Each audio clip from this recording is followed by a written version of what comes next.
Welcome back for another Breadcrumbs video.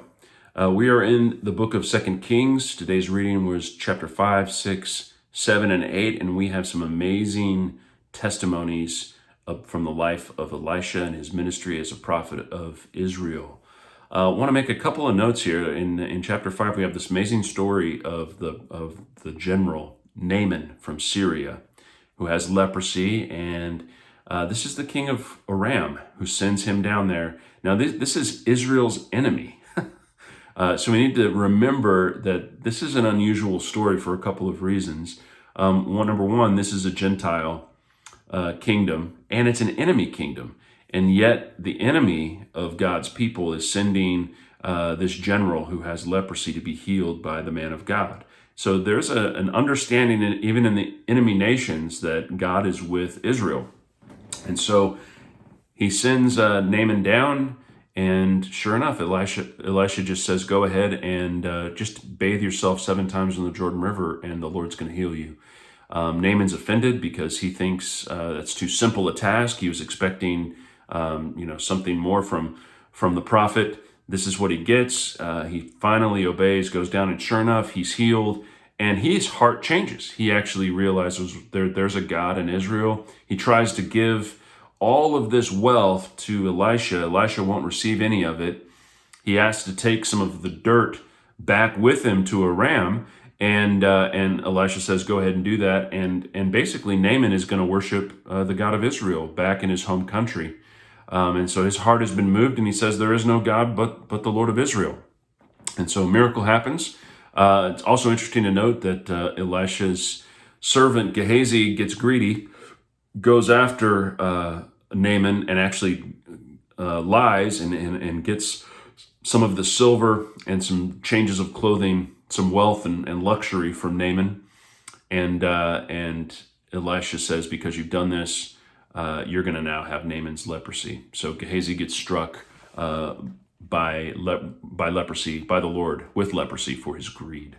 It's just interesting. I think there's some thoughts here about how God chooses through his people to even bless his enemies. And you can think about Jesus, when people say all kinds of evil things to you, pray for them and bless them. God's heart is to love even his enemies. Remember Jesus on the cross, forgive them, they don't know what they're doing. We're told to overcome evil with good. And I think there's some stories here in today's readings that are representative of God's heart. This same king in Aram, a little bit later, he's going to war with Israel, and Elisha is foiling the enemy's plans, and he's telling the king of Israel where the ambushes are being set, and he is disrupting the king of Aram's plans to attack Israel, to the point that the king says, let's go ahead and kill Elisha. So they go to corner Elisha, and God strikes them all blind. Elisha leads them to Samaria. Interestingly enough, though, he doesn't kill him. The king of Israel says, should I go ahead and kill these guys? And Elisha says, no, we don't kill prisoners of war. Feed them and bless them and send them home. And I just love that this is how God is dealing in this particular case with these enemies of Israel, demonstrating his generous heart and his heart not to, he could have killed them, but he didn't. He chose to show mercy to the enemies of Israel. But here we go again, later on in this story, it's the same king, Ben-Hadad again. So this time he surrounds Israel and besieges the city to the point that the famine is so bad that people are even eating their children, which is just so horrific to even think about. But there's not a scrap of food to be found in the entire city. And the king of Israel is getting ready to kill Elisha because he's blaming God. But then Elisha has this amazing word from the Lord that by this time tomorrow, you're gonna be able to buy 5 pounds of choice flour for a penny, basically. And you read the story amazingly. God delivers his people again.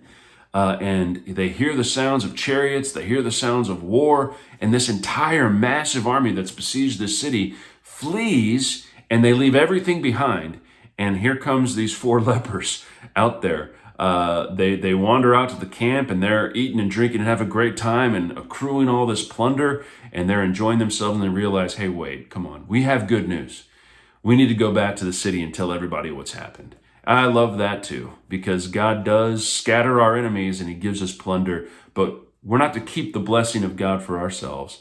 We're to go back and tell other people who are struggling, having a hard time, about the good news of what God has done. And so I love these stories. Elisha, amazing man of God. We have the continuing story of the widow of Shunem as well, or the woman of Shunem, with her, how she leaves for 7 years. Amazing story again, how she comes back, and because of what God has done in her life through the prophet, all that she has is restored to her. She comes back in, and her property and her home is protected, and her assets.